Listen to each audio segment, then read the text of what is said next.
It's Saturday the 2nd of March and welcome to our Saturday evening news. And in the news this week, young people across Dorset have found out which school they will be joining this year, with the majority getting their first choice. Friday the 1st of March marked an important day for young people in Dorset, with 98.3% of applicants being offered their first choice of secondary school and just under 97.6% offered their first choice of upper school. Parents and carers are now able to log on to their online account to see the outcome of their application. In addition, where an email address was submitted as part of the application, families will have been sent a link to get their formal outcome letter. Councillor Byron Quayle, Dorset Council's portfolio holder for children education and early help, said, "We understand how important school choice is for families, and the team here work exceptionally hard to listen to families and do their very best for them. I'm delighted that most in the Dorset Council area have been offered their first choice of senior or upper school. I wish the students the very best of luck as they get ready to join their new schools in September." Overall, Dorset Council processed 3,413 applications for 2024 school entry, with 94.2% of parents and carers opting to complete their applications online. Dorset Council will be carrying out essential beach maintenance from Monday, that's the 4th of March, at Greenhill on Weymouth Esplanade. A section of the beach at Greenhill Gardens from the Seascape Cafe heading south towards the Beach Cafe at the end of Brunswick Terrace will be closed to the public while the work is ongoing. The work is expected to take about a week to complete, and during this time the beach will be closed to the public to allow heavy machinery to operate safely. Pedestrian access to the promenade may also be disrupted. The council is also importing some Portland stone to protect the toe of the wall. The works will be managed by Dorset Council's Highways team, and the delivery of rock will be done via the promenade from Brunswick Terrace. Highways officers will be providing some traffic management to ensure that members of the public using the promenade are kept safe. Dorset Council say without this maintenance work, the foundations of the seawall would be undermined by the action of the waves, which in turn would cause significant damage to the promenade over time. Now, a plan to reduce the speed limits on 5 roads in Weymouth to 20 miles an hour has been supported by councillors from Weymouth Town Council. The 5 roads included in the plan are Connaught Road, Cross Road, Down Road, Glebe Close and Rectory Close. All of the roads are in the area of Holy Trinity School, just off of Cross Road, Weymouth.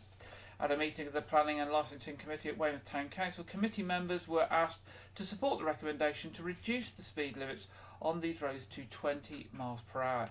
The committee voted unanimously in favour of supporting the recommendation, which will now be decided on by Dorset Council.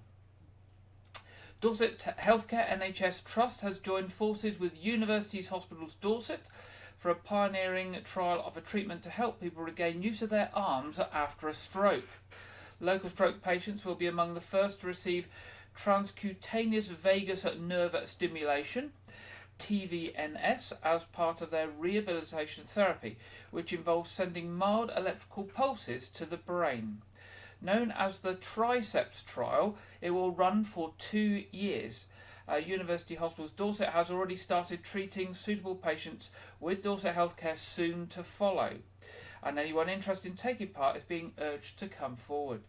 Around 110,000 people suffer with a stroke in the UK every year, and 1/3 of stroke survivors are left with permanent arm weakness, which can make daily activities difficult. Rehab therapy is the main treatment for people recovering from a stroke, but many people have persistent arm weakness, limiting their ability to look after themselves. In Triceps, instead of an implant inserted under a general anaesthetic, brain stimulation will instead be triggered via a lightweight wearable pacemaker-like device which connects to a wired earpiece. The stimulation will be automatically activated as the arm is moved during therapy, and the connected earpiece gently tickles the ear, meaning people can access the treatment at home and without the need for invasive surgery. It's hoped that the portable device will allow the revolutionary treatment to be provided to larger numbers of stroke patients. Dorset Healthcare will run the trial for eligible patients in North Dorset, West Dorset and Purbeck, while Universities Hospital Dorset will treat people in the east of the county.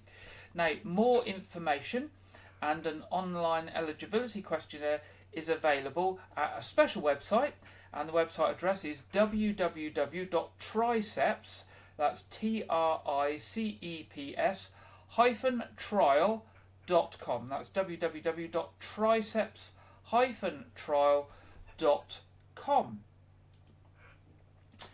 In a change of plans, Peter Dickinson, the Conservative Party candidate who won the January election in the Preston and Littimer ward, saying that he would actually not take up the Dorset Council seat at the time, is now going to take up his seat.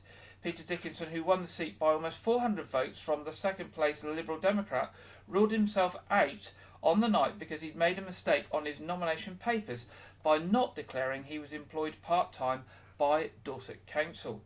This week he did his last shift as a school crossing patrol, so that he will be able to take up his elected seat and also stand in the May elections.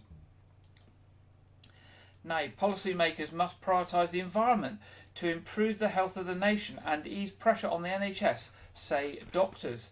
New research by conservation charity The Woodland Trust reveals that 96% of GPs surveyed wanted the government to take action to combat health threats from climate change and extreme weather.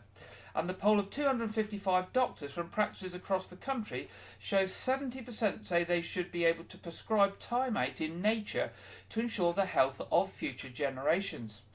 The survey reveals 77% of GPs believe more trees could help reduce the financial burden on the NHS, and 94% are calling for more trees around urban schools to combat lung diseases like asthma. Previous research has found significantly lower asthma rates among children aged 4 to 5 in areas with more street trees. Almost half of doctors, around 45%, have seen a rise in patients reporting climate anxiety in the past 12 months, with the survey results clearly showing that against the backdrop of a changing climate, improving the environment must be integral to safeguarding people's future health. Climate change is causing more extreme weather conditions, with heat waves claiming thousands of lives each year. Trees can help reduce temperatures on the ground by up to 12 degrees. Doubling urban tree cover from 15% to 30% could lower average city temperatures by 0.4 degrees centigrade, and in some areas as much as 5.9 degrees centigrade, potentially saving thousands of lives. The Woodlands Trust has urged people to join doctors in backing its climate campaign to get more trees on the ground to fight the twin threats of climate change and biodiversity loss. With the general election looming, the Woodland Trust is calling on political parties to make increasing native tree cover a long-term target. Among their election asks, the Woodland Trust is looking for a new long-term target to increase native tree canopy cover in England to 16%. Supported by a minimum canopy cover requirement of 30% for new developments. Currently less than a fifth of counties meet that target. And also a £100 million Woods for People's Fund to buy land and create woodland that's accessible, publicly owned and wildlife rich, which is currently lacking. Now, amended plans for 7 homes on a site off Watery Lane, Weymouth, have just been submitted to Dorset Council after dozens of objections to the original outline. The development, if allowed, will also include a new bridge over the adjoining brook and a new site road. The Greenfield site is west of the lane, with the proposal for 3 3-bedroom homes and 4 4-bedroom homes, all with attached garages.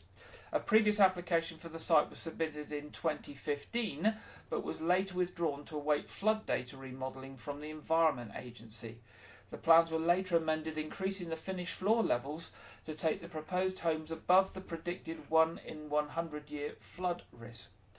The Dorset Campaign to Protect Rural England says it maintains its objection despite the changes.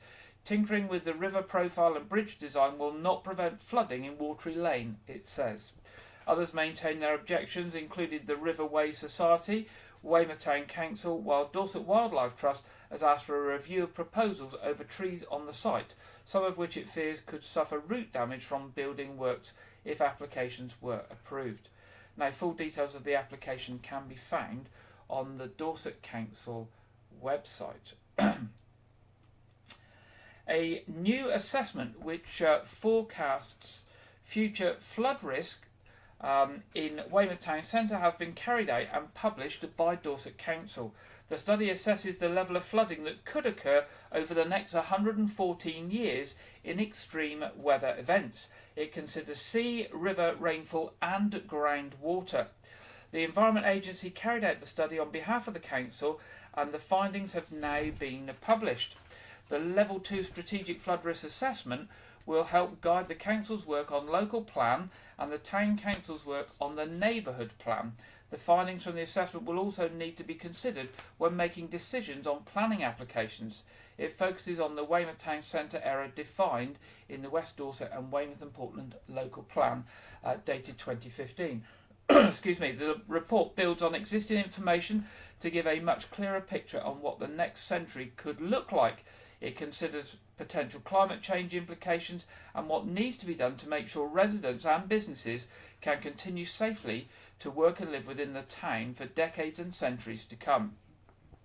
Weymouth Town Centre is vulnerable to multiple sources of flooding because of its position on the mouth of the River Wey, its coastal frontage and underlying geology.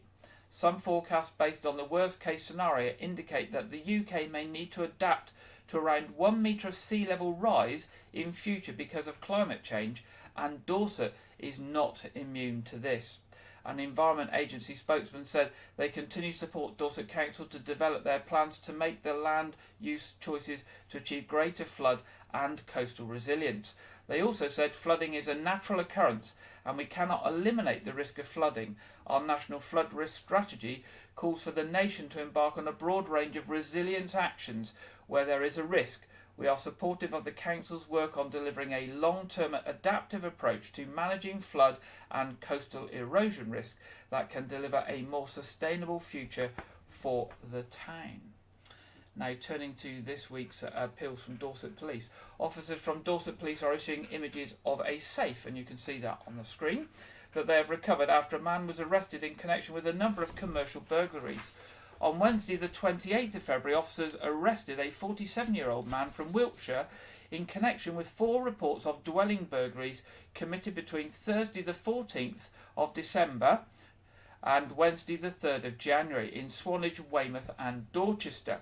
Police Constable Bryce Scott Jones of the Weymouth and Portland Neighbourhood Policing Team said, as part of our inquiries into these reported burglaries, we have made an arrest and also recovered a damaged safe that we believe may have been stolen.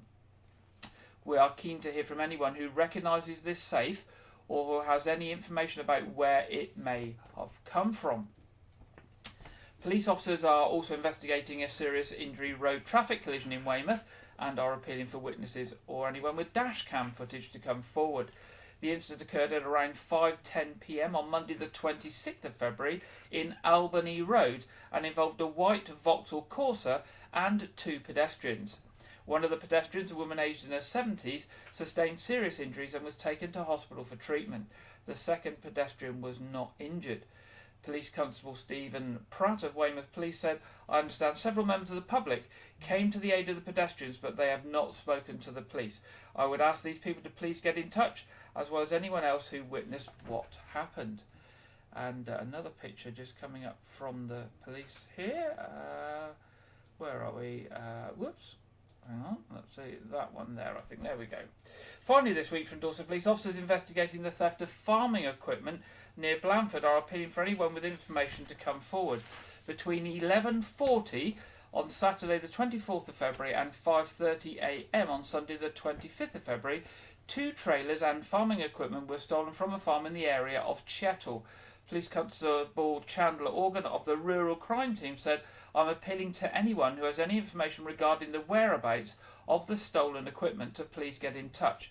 I'd like to hear from anyone who saw the trailers being towed on the night of the incident, travelling away from Chettle, possibly on the A354. As part of my appeal, I'm issuing an image of one of the stolen trailers in the hope that someone will recognise it if the trailer is listed for sale or has been abandoned. Now, if you've got any information for Dorset Police or any CCTV images or dashcam footage, you can give them a call on 101. If you wish to give any information anonymously, you can do this via the Crime Stoppers charity on 0800 555 111. Now, runners return to scenic Weymouth Bay for the Weymouth Bay 10K event this weekend.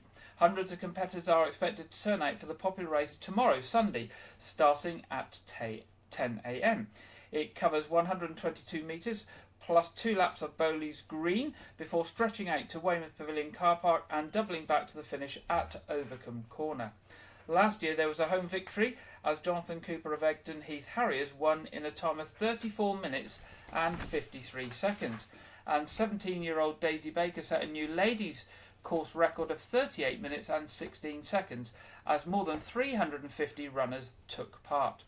Runners of all abilities are welcome to enter, and entries will be accepted on the day tomorrow at the Harvester Spyglass between 9 and 9:45 a.m. Entry costs £19 and it includes a bespoke medal. So if you're interested in the 10k run tomorrow, you can enter between 9 and 9:45 a.m. at the Harvester Spyglass.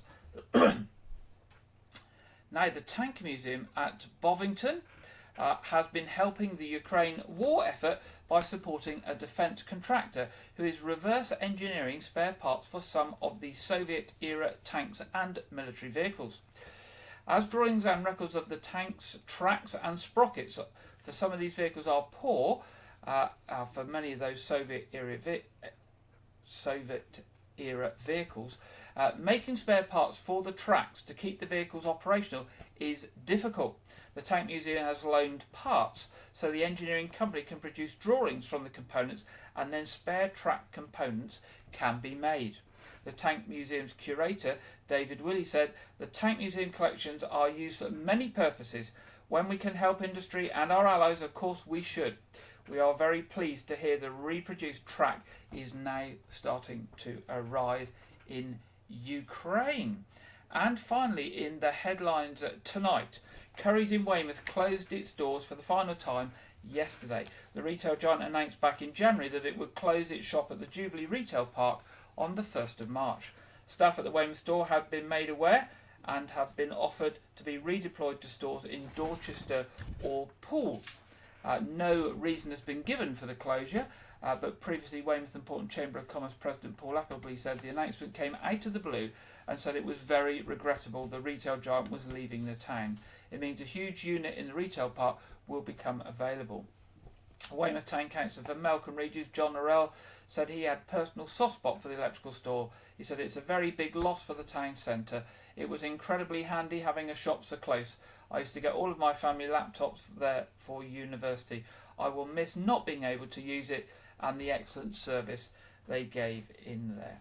Now that's the end of our headlines tonight. Now, I wonder if you've been to Upwey Wishing Well, either recently or many, many years ago. If you haven't, then I've got a little report for you this week from Wayne from Everything Dorset, who has popped along to the Upwey Wishing Well to learn a little bit about the Upwey Wishing Well and tea rooms and a bit about the history of the place. Here we go. Hello, so this is Wayne from Everything Dorset, and today I'm at Upwey Wishing Well and I'm here with the owner Jackie. She will tell us about the amazing water gardens and tea rooms here. So Jackie, how did you get involved in this tea rooms? Around 7 years ago the property came onto the market and we were contacted by a estate agency, and we were the first to view and the first to put an offer in and the first to purchase. I think we decided, my husband and I, within 1 hour of being here to purchase it. Amazing. So this place is absolutely steeped with history, isn't it? So is it true that the Wishing Well has like not magical powers, but it brings good luck to people, doesn't it?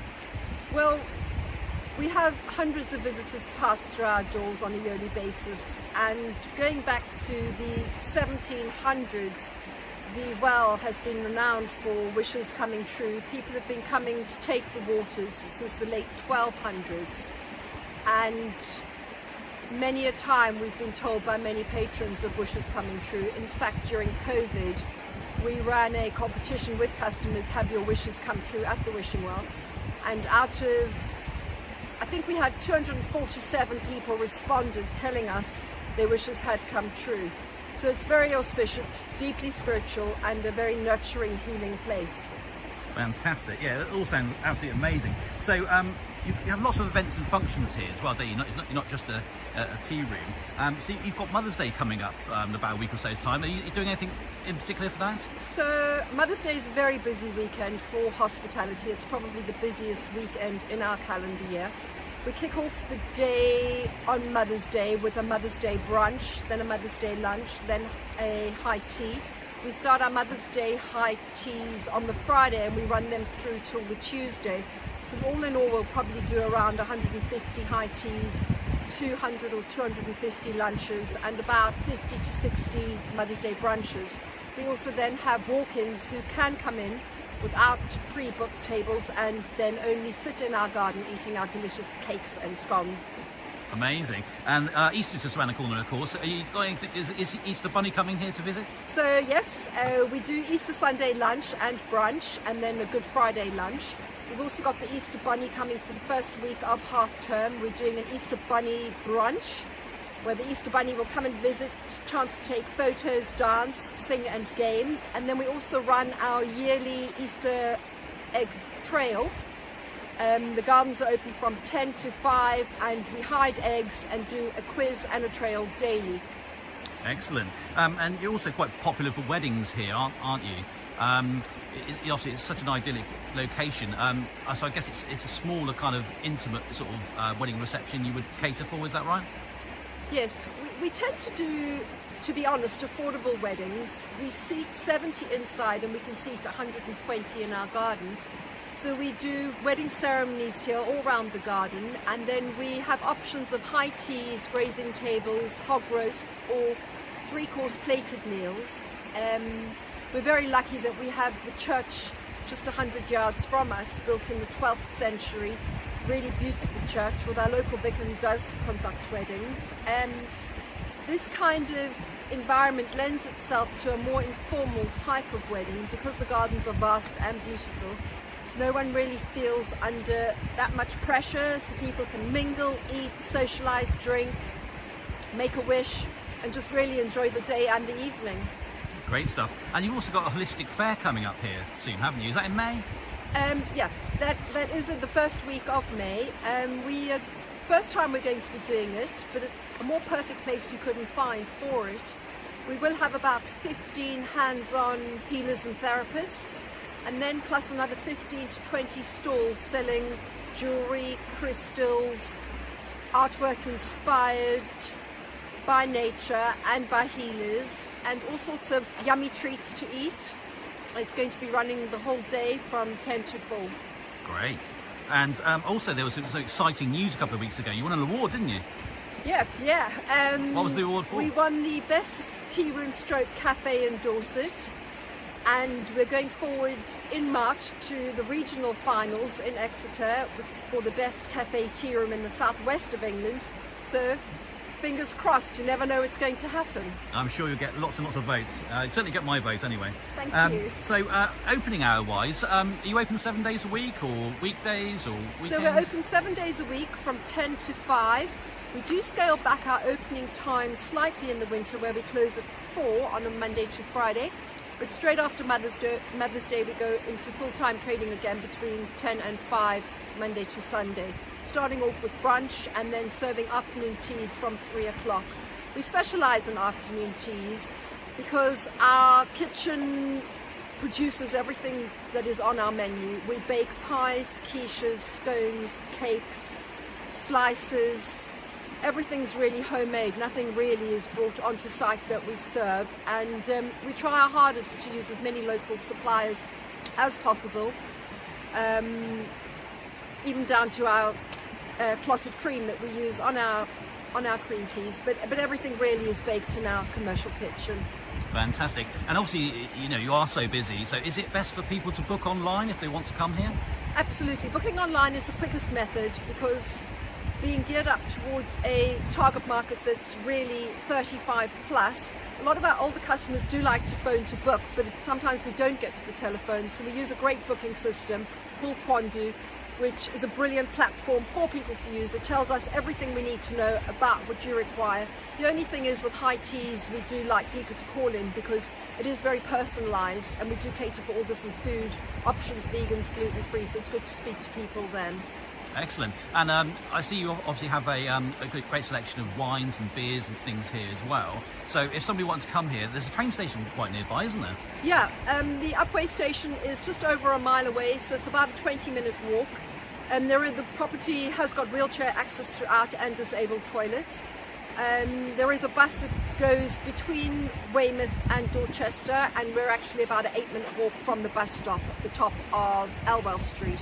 Oh, great. So people just leave their car at home, come here, enjoy a meal here and something to drink. Yeah, or they That's can great. cycle. There's amazing cycle paths and walking routes all around us. Great stuff. And one last question for you. It's a bit controversial, Jackie, but on your cream teas, is it the jam first in the cream or the cream and the jam? Jam, cream, topped with a strawberry. There you go. You've heard it here first, guys. So lovely to speak to you today, Jackie, and I wish you lots of luck with your next award. Thank you very much. Thanks for joining us. Thank you. There you go, that's Wayne there interviewing Jackie from the Upwey Wishing Well. And if you haven't paid it a visit, very nice place to go out for some lunch, a cup of coffee, or for a cream tea.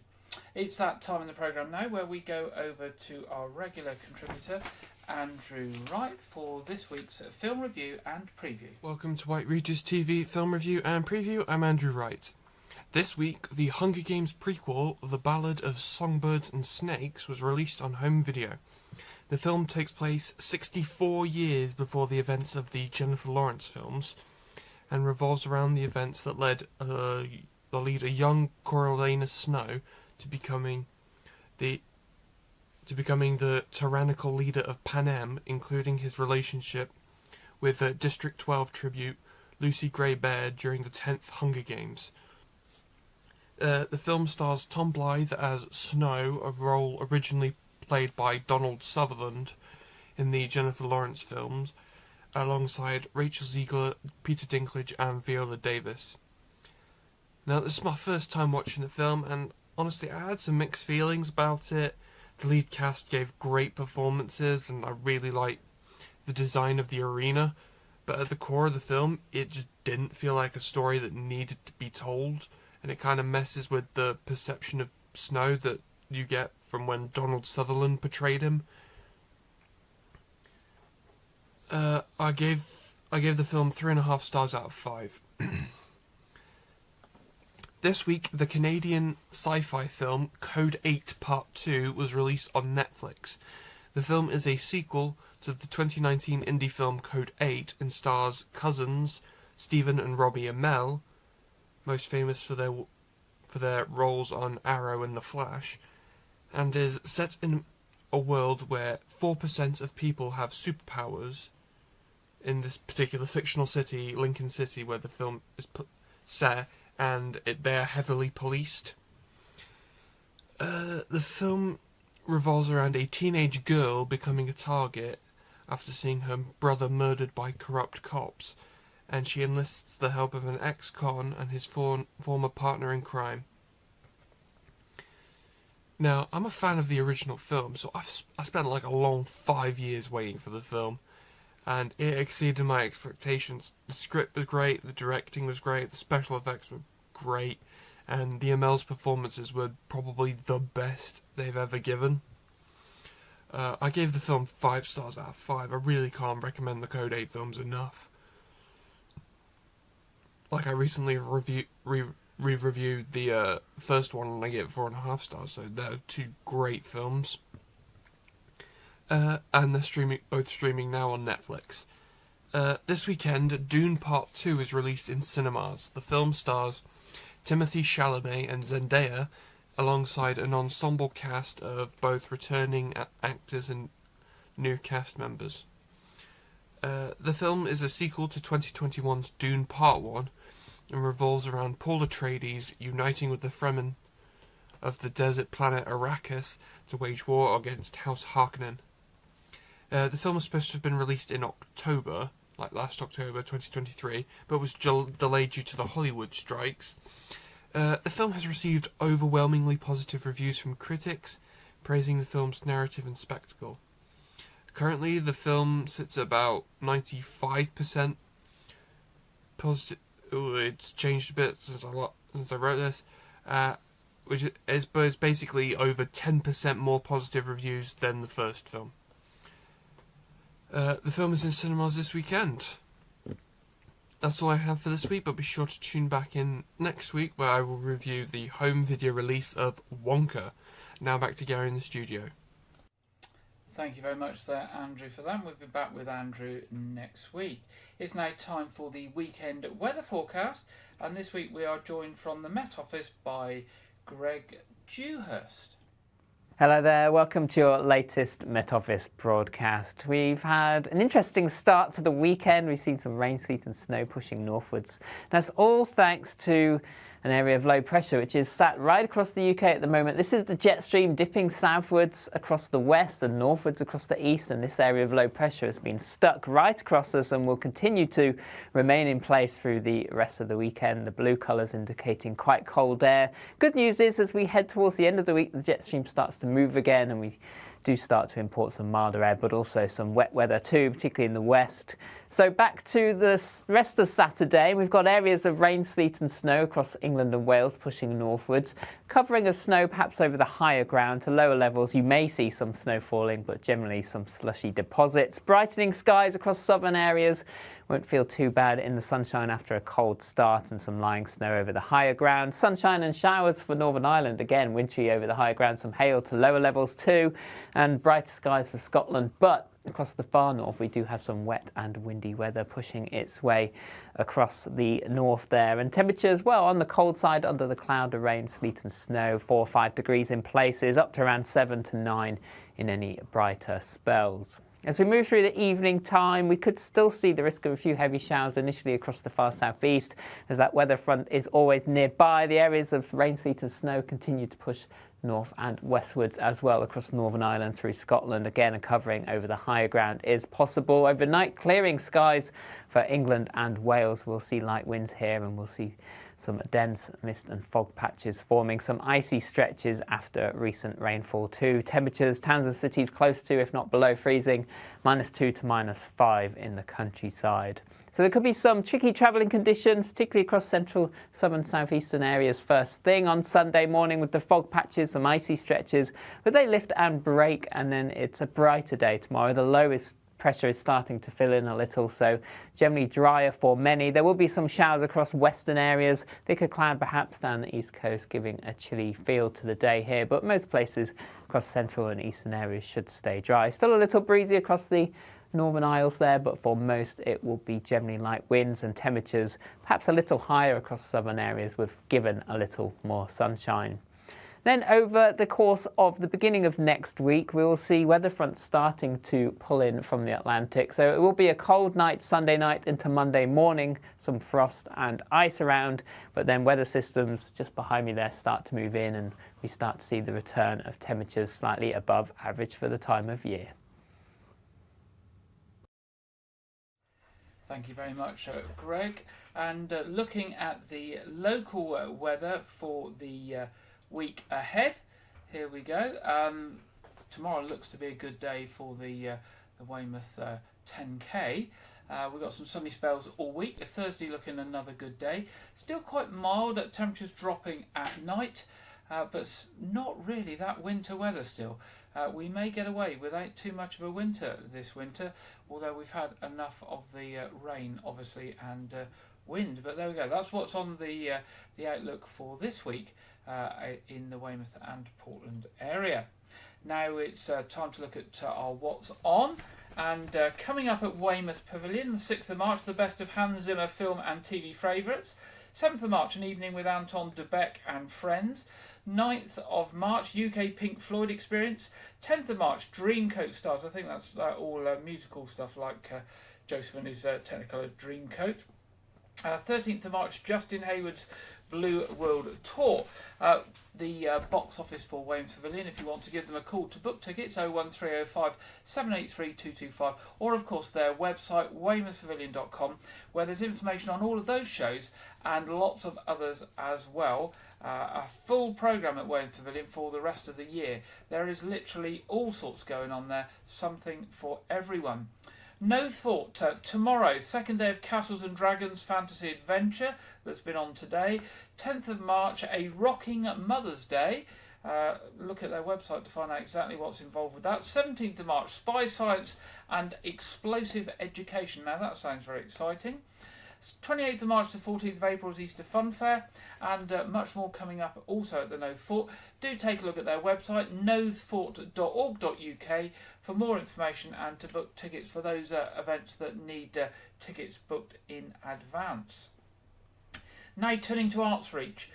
Lots on the Arts Reach programme for the weeks and months ahead across the whole of Dorset. I'm just going to focus on a few that are in our area of Dorset. 9th of March, Latch Pen at Pastock Hut. 15th of March, the Fleet Drifters and Sceners at Royal Manor Theatre on Portland.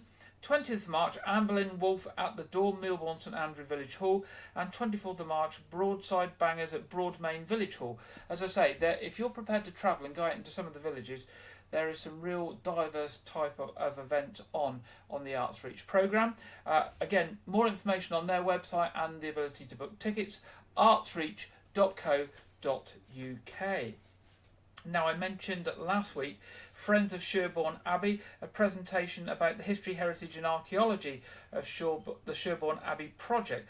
Now, that is tomorrow, Monday the 4th of March at 7 o'clock in the Abbey. You have to you have to get a ticket in advance. To get a ticket, you can email joanna.sams at sherborneabbey.com just to see if there are any tickets left. It's expected to be a very popular event, that one, so the tickets may have all gone by the time we go to air. Church services tomorrow in Wyke. Communion at All Saints at 8 a.m. Cafe church service, the shorter family-friendly monthly service at 9:30 a.m. 11 o'clock service at St Edmund's Church. Our other programmes this week are tonight our quiz at 7:30 as usual. Everybody is welcome. The stream will go live about 20 past 7, so you can find us and then settle down ready to prompt start at 7:30. It's free, it's suitable for the whole community and everyone in the family, so do join us if there's nothing on the TV that you're interested in this evening. And the February edition of A Year Gardening with Clive Gray is out.